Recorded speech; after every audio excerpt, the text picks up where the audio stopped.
All right, now, so we're about to watch your boy play. Yeah, it's gonna be interesting here. Both squads played. Russians were just a juggernaut yesterday. Philly played great as well, but that was yesterday.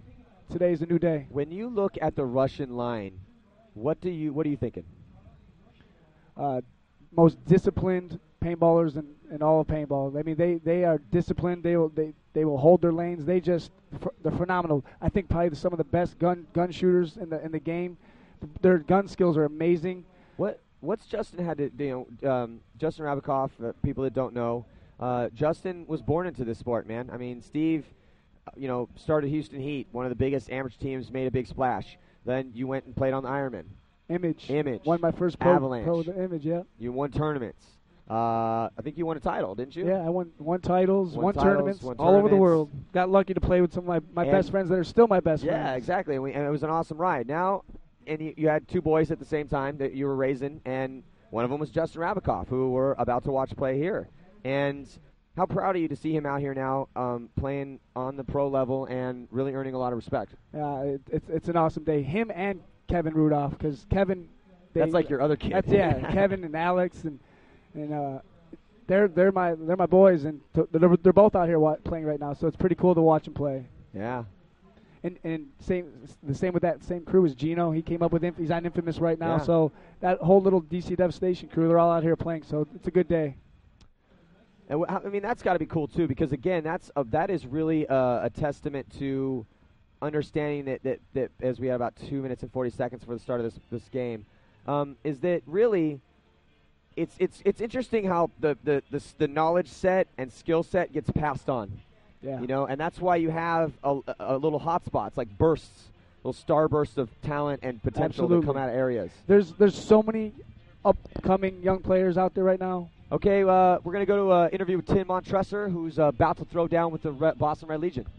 My name is Tim Montresor, play for the Philadelphia Americans.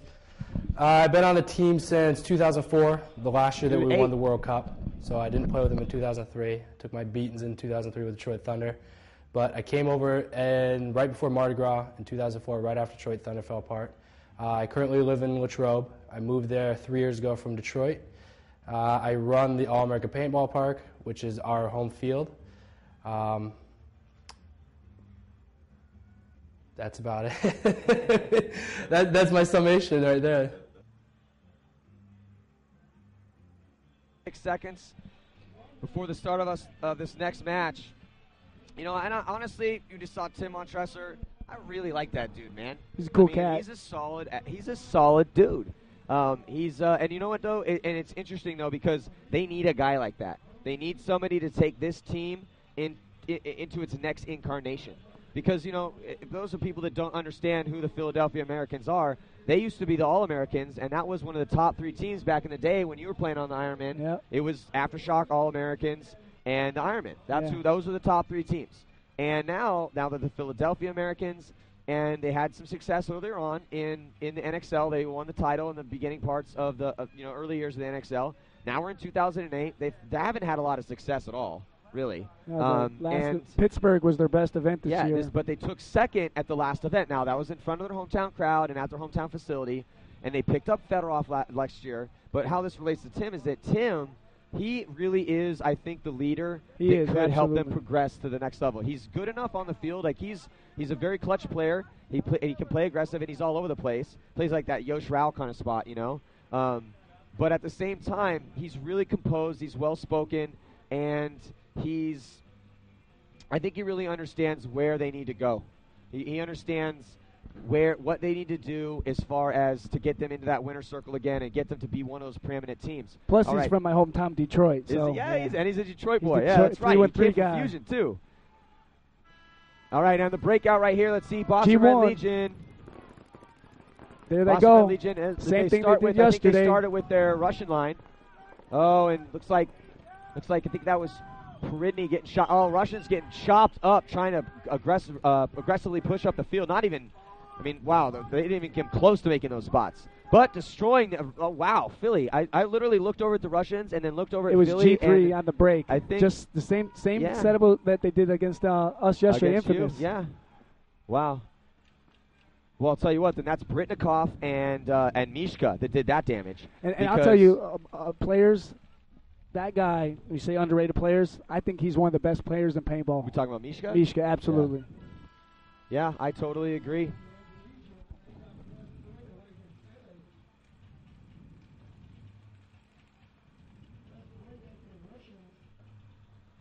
That's exactly what happened to Infamous yesterday. On the first point, they shot 3 of us on the break. So they're still on fire with their lanes. Yeah, so that first point, I mean, it was very chaotic on both sides of the field, but that happens sometimes, man. It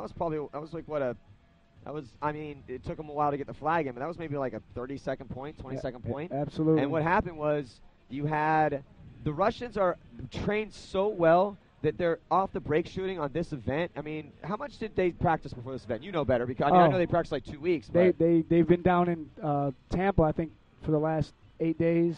They've been in Tampa for 8 days? Yeah, they were down to Tampa for 8 days. Wow. I think this year they started off. They made the finals. They didn't win. They lost to Infamous, and they didn't have the year that they expected. A lot of teams saw some weaknesses, and I think they probably worked a little bit harder coming in this event because everybody kind of doubted them.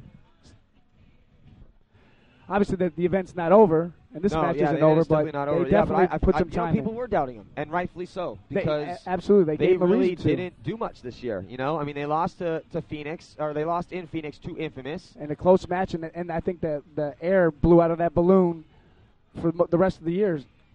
Yeah, but now they're playing the best I've seen them play probably since last time they won the championship. Yeah. 2 years ago. So this is the American squad is out now. Got the American squad out. Is see Justin out there? Justin, Dave Baines, Heyman Chapman. Looks like Bart and Matt Blonsky. Okay, so we got Bart Blonsky, Matt Blonsky, Dave Baines, Heyman Chapman, and Justin Rabikoff. This is the American line. Though we got 3 Russian names on the American line, the Blonskys and Rabikoff. Let's see on the breakout here. That's Bart Blonsky, and big move all the way out to the corner. Pat Roberts from Philly calling the referee in there, see if he can check him out. And Bart Blonsky shot off the break. His brother Matt and Heyman Chapman stuck in the back bunker. Pat Roberts finally getting shot out of there. Matt Blonsky, I think he might be getting a penalty on that. Yep, 2-minute minor penalty on Bart Blonsky. Not good, not a good way to start. Matt Blonsky immediately getting a penalty and sending Heyman Chapman into the box, but Justin Rabikoff still alive over there on the Dorito side. Let's see if he can chop some people up and try to get themselves back in this game. D. Baines still alive as well. So 2 Russians. Looks like how many Philly are left? 3 Russians or 3 Philadelphia team or 3 Philadelphia members. They got McClellan. Here comes Fatty streaming down the snake side of the field. Dave Baines trying to do damage control all the way. Yep, he got shot by looks like McClellan shot him across field. That was a good point for Philly. Wow, so Philly getting right back in it. Now this is big. One, the Russians get a penalty, which doesn't really happen very often. It does. I think that might be their first penalty, and it's like we said, stay out of the penalty box. Your team wins. You just congratulations, Blonsky. You killed your team that match. You get a trophy. Yeah. So Matt Blonsky getting a penalty. He's talking to the referee right here. He's asking, hey, why did that happen? Okay, so we're in the pits right now, checking out the Philly crew, rubbing their guys down, getting them ready.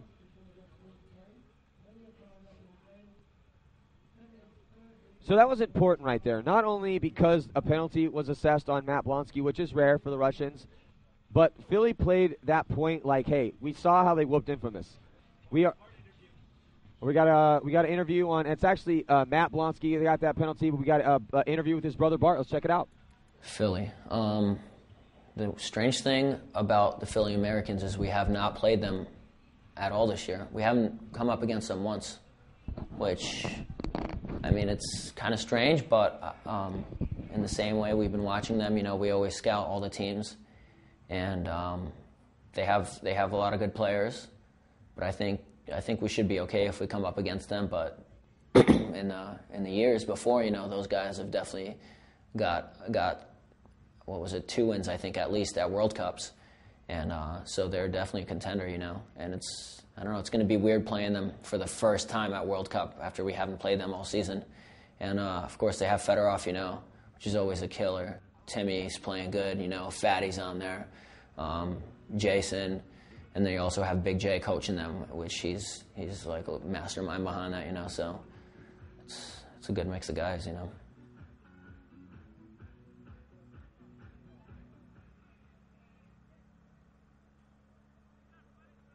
You know, it's interesting. These are the first time this team's met. Now, I also think about this, Rab. You just brought this up.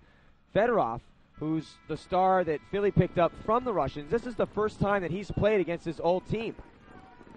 And we see Tim Montressor right there rolling his gun, and looks like... Oh, he's hit on the arm. Look at that. I don't know. That looks like, yeah, if that's a hit, that's the biggest hit I've ever seen. Yeah. I think that might be rub. That's good. That's a good move, though. It's going to definitely put the pressure on these guys. So the Russian line back in, and here comes Mishka making a move up to the center. Mishka up over the X box. He's going to make a move up to the center X. Chad George up there in the center.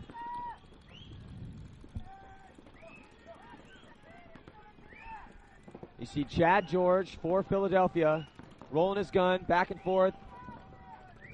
And there's Mishka at the his left side of the X on the Dorito side. Oh, Mishka finally getting taken out. That's going to open up for Chad George, but here comes Britnikoff. Britnikoff almost getting shot by George. So we still have Tim Montressor, Chad George, and not sure who that is over there in the back, Dorito, but it looks like he just made it in clean. So trying to counter Britnikoff's move. He's still on the backfield, though. Right now you're looking at Jason Edwards. So it was Jason Edwards that was able to get out to that back Dorito to counter Britnikoff's aggression coming up that side. And that move that George has made has definitely has been chaos for the Russian line right I'll here. tell you what, I think that Tim should probably try to get into snake one here and try to help out George. And that being said, though, at the spot that he's at, he might, because he's right behind him, so if they try to come to get him and run the center. Okay, now Jason Edwards coming up the Dorito side. He's in a D2. George is putting it on Britnikoff there. He gets him, it's going to be game over here. Close point, man. 7 minutes and 20 seconds left. It's all tied up at one apiece. Jason Edwards is up on his feet right now. He's going to make a move. Let's see if so he gets right up. Jason man, Edwards gets shot cross field.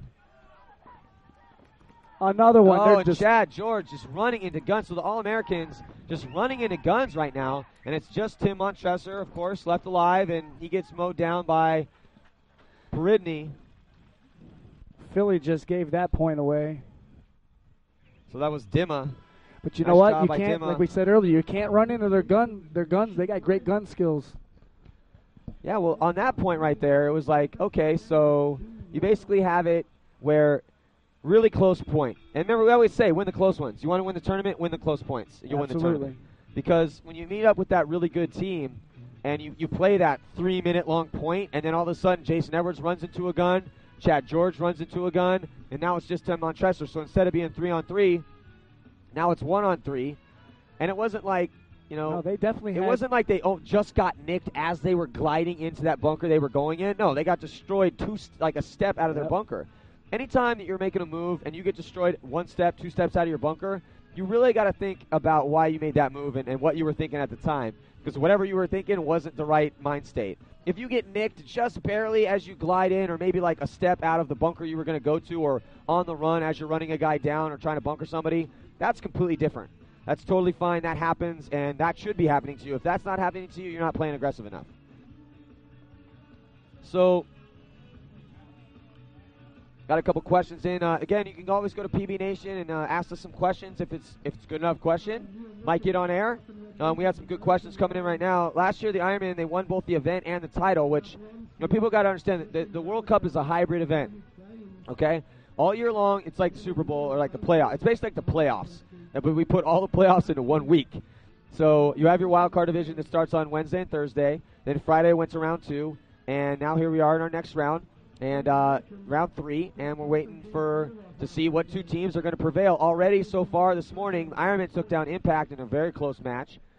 And the Ironman are a completely different team than they were last year, and not only do they have less, there's less people on the roster this year with the new rules, new format, new guys. So you see the breakout right here.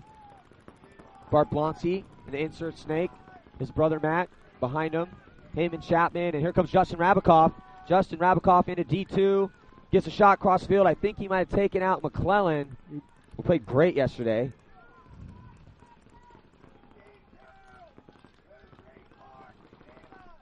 Philly's got it crossed up pretty good here. Yeah, they're crossed up pretty good. I think today we're going to see a little bit slower games because getting to that next round is so crucial. Yeah, well, we're heading into the we just crossed the 5-minute mark in the first half. Oh. Justin did get Fedorov there. So, no, that was Pat Roberts. Oh, Pat Roberts. Pat Roberts and Konstantin Fedorov have very similar playing styles and body language. The difference is Fedorov has a pink gun. Bart Blonsky gets his eye dotted trying to get up there in the center of that field. That's not a bad move again. He got shot getting in there. So, I mean, he did get shot, but, it looks like, is Justin still alive over there? Nope, he got taken out too. Yeah, he got taken out too. Here comes Fedorov. Fedorov coming up that Dorito side of the field. And Dave Baines alive over there still. Heyman Chapman, or Matt Blonsky walks off. And here comes Konstantin Fedorov playing against his old team on a run through. Him and Dave Baines take each other out, and it looks like it might be a no point. If everyone is dead. Oh, wow, Heyman Chapman's still alive. Oh, and Heyman Chapman appears from the jungle, comes out of the jungle in the forest. Where was he? I don't know. Good question. I think he squeaked out to that back bunker and was just chilling back there. And that's who must have shot Fedorov. So nice job of Heyman Chapman to maintain his composure. It looked like Fedorov and the Russian pit went after each other there a little bit verbally. Really? Yeah. Oh, I like to see that fire. That little Oh, I think Fedorov was yelling at. He thought Dave Baines maybe played on. Hey. Oh, look at him. He's running down. So Fedorov is running all the way over to the Russian side of the field. I don't know. No, I think he's just grabbing a pod. That would have been awesome if he just come down and started riling them up. You don't want to do that, though, man. You do want to make sure that, you're not getting punked, but you don't want to, poke the bear. Speaking of bears. There's a bear. Dude, yeah, man, the Russian coaches are awesome, man. They really take this seriously. They, they really dedicate themselves to this. They are definitely the their most program is dedicated tip team. top, man. Yeah. Tip top. They grill their guys, they drill their guys. They focus on really making sure that they can produce the best paintball athletes that they possibly can. And that's a statement, really. Yeah. I mean, it's true. I mean, has Justin had to go over there to Moscow yet? Yeah, he's been there 3 times. So Justin's been to Moscow 3 times this year? What has he said about coming from over there? It's for him, because he doesn't know the language, it's hard for him to communicate still, and he's trying, but it's been rough over there for him, but he's definitely having fun with it. So I think you take Philly, the Ironmen, and all the teams, Infamous, everyone is putting a lot of work in to get to that next level. We got about 30 seconds. Yeah, dude, that's the cool thing, though. It's interesting. You talked, I got a chance to talk to Bart and spend some time, spent like 2 weeks in New York this year during the summer, and Bart it was interesting, man. He was talking about getting stopped at a checkpoint with AK-47s. Yeah. It was crazy, man. Very interesting time that those guys, the American guys, have had going over to Moscow to train, and then imagine that they just go over there to train for a couple weeks. The Moscow guys, they live and breathe over there, man. So watch the breakout right here. So on the breakout. Oh, Philly shot one immediately. G1, G2. Trying to get out there. G2 for Philly. Shot Mishka and Vasaya. So, yeah, let's look at Ryan Moorhead charging up that Dorito side. And you're looking at just right here, Tim Montresor pushing their advantage up the Snake side. Gets to the stand-up temple in Snake 1. And here comes Jason Edwards running down the Dorito side past the 50-yard line. Ross O'Rourke able to get up there to the center X, wrap around, mow down that last Russian player. And nice job by Ryan Moorhead over there on the Dorito side. So back and forth game right now. And that's what we expected. Yeah, they're going to tie it up. They got it right back at them. Wow, so this is actually what I expected to see from these two teams. They've both been, well, actually, if I had to, I would give the advantage to the Russians because they just played so well with Infamous, man. I mean, they really destroyed Infamous, and that's saying something, man, because you guys have just picked up Carl Markowski, just picked up Danny Tiljak, you got John Richardson. Who is, I think, the fastest kid I've ever seen play paintball. Carl Markowski. My God. He is so fast. and we talked about this yesterday. I'll pretty much make this claim. Carl Markowski is the fastest man in paintball. Yeah, We raced Carl Markowski when he was on excessive against every other young fast guy on every team, or just any fast guy in general, and he smoked him down. He was in Virginia when you guys came there for a practice, and can't remember his name, but he raced him, and he was on a track team, I think, at JMU, and smoked him. Really? Yeah. And this kid's like, I'll take you, and Carl put it to him. Yeah, he's got that other speed, man. He's like a Lamborghini. Just goes, all the other real fast sports cars go like, 200 miles an hour. He goes like 240. It's just ridiculous. I was watching it all yesterday. I was like, wow, this kid is fast. So we got 2 minutes and 21 seconds left in the first half. Very close match. Very close. Got the American line out. Dave Baines, Heyman Chapman, and Justin Rabikoff. Is Kevin out there? Kevin Rudolph? I think Justin's getting faster. Yeah, he's definitely how old is he now? 19. 19? Yeah, once you get about 19 and, grow into your body, get that man strength starting to grow into you get a little faster. And he's definitely starting to get real fast. All right. Plus, he plays real fluid, too, I think that's just because he's been... when did you start him playing? Like you said, too early. Okay, aggressive move up the center. Fatty. So Fatty gets up there all the way into the center for Americans, and Pat Roberts getting shot, trying to get out to the corner, and also Ryan Moorhead gets I think that was McClellan gets shot. So they still have Konstantin Fedorov in the back. Matt Blonsky and Heyman Chapman in the back center for the Russians. But you see Fatty up there in that X. Now Justin Rabikoff, he's in D2 right now. So he's got to be aware that there's a guy in the X. I don't think he knows at all. I don't think he knows that there's a guy in the X.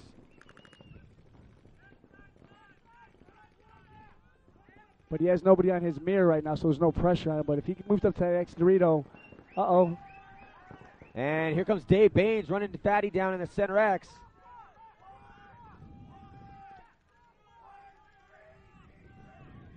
So it's Fedorov left alive along with, I think that's McClellan. So McClellan in the back center and Fedorov, back stand up on the Dorito side. And here comes Fedorov making a move. He's gunned up on by Matt Blonsky. Matt Blonsky misses him trying to get in there. Oh, no, he got him. No, I think that might have been Justin. Justin got him cross field. But nice job by Matt Blonsky to stay alive over there. Absolutely, because they keep losing. Philly's definitely taking out their snake guy every game. And so that's the thing. That's the thing. You got to counter fire with fire, man. Yep. If you're getting shot off the break, you need to figure out, okay, where are the lines, where are the streams coming in from, who's shooting us from where, and then why can't we do exactly the same thing? Why can't we do exactly the same shot that they're doing? Okay, yeah, the angles may be a little bit different, but that's what you got to be thinking. If you're getting shot off the break a lot, then, okay, who's shooting you? Where's it coming from? And why can't we do the same thing? And that's what I think Philly went to watch them in the last division, and really kind of figured out what they were doing. All right, so we got Dima from the Russians talking about the Moscow grind. Let's listen in. We have a practice from Monday to Friday, 5 days a week. Usually start at midday, maybe at 2 o'clock, maybe 3, because half of the team is students, regular students, and then in the morning they go to the university, and after that all of them go to the practice, and me too. It's 1 hour fitness practice. After that we have 45 minutes break. After that 15 minutes warm up again. After that paintball skills, 3 hours in a row. Sometimes it's different practice. For example, in Monday it's breakout, and Tuesday it's initiative, some gunfighting, and Friday it's just matches. We just play. All right, and we're back. So yeah, that was just a little bit about how hard it is for those guys to do what they do, or not so hard. It is very hard, but that's their regimen, man. That is. That's basically their day-to-day ritual. That's their life, man. They get up, they play paintball, they do drills. People may be thinking we go to work, they play paintball. That is their work. That is their work. Not bad. I take that work. All right, and the breakout here, sliding into Snake 1. That's Chad George trying to make a snake one for Philly and getting shot out. Oh, no. Also, they lost him on penalty. Tresser, too. Oh, penalty on the Russian line, too, man. They never get penalties on the They Russian never line. get penalties. Oh, there's another Philly down. But still, they're chopping him up. Now, let's see if Jason Edwards. Oh, man, it's just Jason Edwards left alive. His bodies are just falling off the Philly line. So Jason Edwards trying to wheel and deal. He's looking at 3 bodies right now. Yeah, they're basically what's going to happen is they're going to run him down. Yep, they run him down, and they're going to try to. I would why walk would it. you walk? Yeah, Yeah. why is he running that in? Yeah. He needs to burn this penalty off. Yeah. He has to keep going towards the box, but all right. So he I mean, runs they that. won the point, but they didn't do their next line a favor. Yeah. Starting down 4. And you like I said, that Russian line very rarely gets penalties. I wonder who is the least penalized team in the league. I wonder if we can find that stat out. We actually do have stats on the penalties, and we will pull that up here in a second. Leading the Americans